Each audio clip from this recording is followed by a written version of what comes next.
Imagine a world far beyond our solar system, where alien civilizations thrive under their own skies, guided not by science alone, but by myths as ancient as their stars. What if their gods shaped their history, just as ours did? Cthulhu, the god of the eternal glow. On the twilight planet of Zenari, where daylight never fully breaks and shadows stretch endlessly, the Zenari people worship Cthulhu, the god of the eternal glow. Picture a radiant being with a semi-translucent body that pulses with bioluminescent light, casting hues of soft blues and greens wherever it moves. Cthulhu is depicted with elongated, graceful limbs, adorned with flowing, ethereal robes made of shimmering light.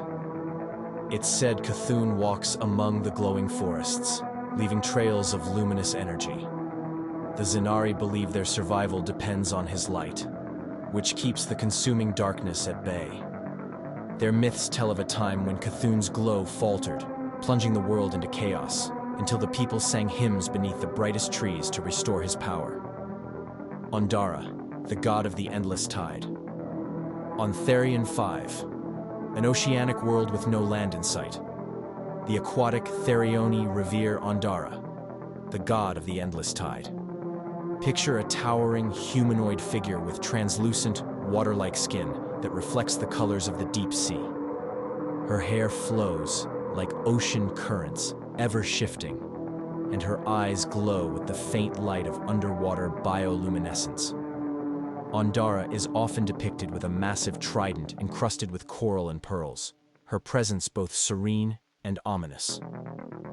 Legend says she controls the tides with her breath, creating calm waters when pleased and catastrophic waves when angered. Her myth warns of hubris, with tales of fishermen who defied her laws and were swept into the abyss. Skorthos, the god of shadows. On the twin-sunned desert planet of Xantor, the inhabitants bow to Skorthos, the god of shadows. Imagine a figure made entirely of black mist, his form constantly shifting, with piercing red eyes glowing from within the void. Skorthos is portrayed as a protector and punisher, offering shade to the faithful, but vanishing it for those who disobey his commands.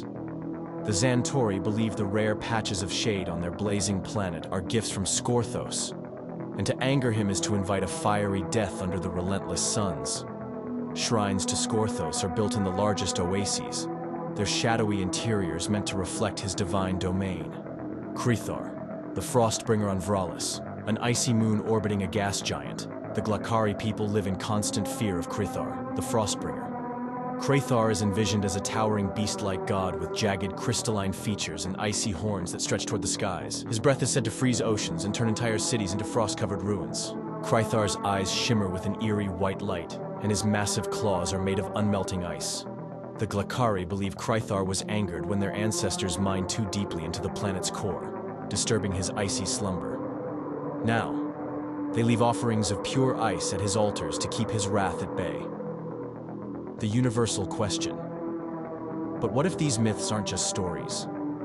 What if their gods are real beings? Advanced entities mistaken for divine figures?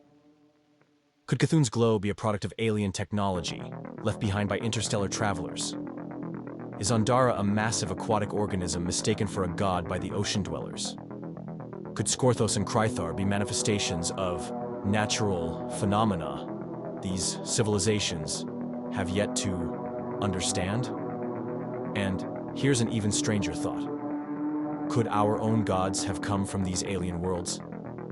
Did Zeus, Thor, or Osiris traverse the cosmos, leaving behind their myths to echo through time? Perhaps myths are universal, born wherever life exists, a way to explain the unexplainable and connect the mortal with the divine. As we continue exploring the stars, we may one day encounter beings with myths that mirror our own. Tales of gods who shaped their worlds, brought light to their skies, and carved meaning from chaos. But until then, we're left to wonder. What if aliens have their own gods, watching over them as ours once did? What do you think? Are myths a universal constant? And could we find parallels to our own legends among the stars? Let us know your thoughts in the comments below. And as always, don't forget to like, subscribe, and hit the bell for more cosmic tales and mythological explorations.